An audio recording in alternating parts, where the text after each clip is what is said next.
અંબાજીમાં વહેલી સવારથી મેઘો અનરાધાર વરસી રહ્યો છે। ધોધમાર વરસાદને કારણે મુખ્ય રસ્તાઓ પર પાણી ભરાયા છે। અંબાજી હિંમતનગર હાઈવે પર ઘૂંટણસમાં પાણી ભરાયા છે। બજારમાં પાણી ભરાતા વાહનો પાણીમાં ફસાયા તો શાળાએ જતા વિદ્યાર્થીઓને પણ હાલાકીનો સામનો કરવો પડ્યો છે।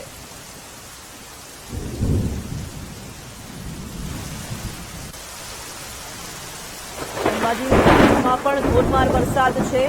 અંબાજી હિંમતનગર હાઈવે પર ઘૂંટણસમાં પાણી ભરાઈ ચૂક્યા છે। આ તરફ ભાદરવી પૂનમ નજીક હોવાથી પગપાળા યાત્રિકો જે અંબાજી જઈ રહ્યા છે તેઓને પણ હાલાકી ભોગવવાનો વારો આવી રહ્યો છે। સંવાદદાતા અક્ષય જોડાઈ ચૂક્યા છે પૂર્ણાઈ પર। અક્ષય, અંબાજીમાં ધોધમાર વરસાદ વરસી રહ્યો છે। ભાદરવી પૂનમ પણ ખૂબ નજીકમાં છે। યાત્રિકો માટે મુશ્કેલીરૂપ સાબિત થશે આ વરસાદ।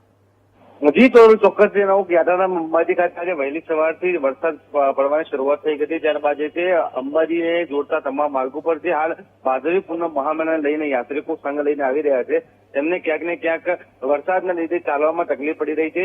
મહત્વની વસ્તુ કે ચાલુ વરસાદમાં જે છે રથ ખેંચીને આવતા માઈ ભક્તોને હાલાકીનો સામનો કરવો પડી રહ્યો છે। ત્યારે યાત્રાધામ અંબાજીમાં જે છે વોટરપ્રૂફ ડોમ સામિયાણ જે બનાવવામાં આવ્યા છે ત્યાં પણ ઠેર ઠેર જગ્યાએ પાણી ભરાઈ ગયા છે અને અંબાજીના રોડ રસ્તાઓ જે છે એ પાણીમાં ગરકાવ થઈ ગયા છે। જેને ઘૂંટણસમાં પાણી અંબાજીના બજારોમાં થઈ ગયા છે। તો આગામી ભાદરવી પૂનમના મહામેળામાં જો આવી જ રીતે વરસાદ વરસશે તો 100% જે છે યાત્રિકોને જે રસ્તાઓમાં ચાલવામાં અને માતાજીના દર્શનમાં પણ તકલીફ પડે તેવી શક્યતાઓ છે। જી તોલભાઈ, ધન્યવાદ અક્ષય જાણકારી માટે।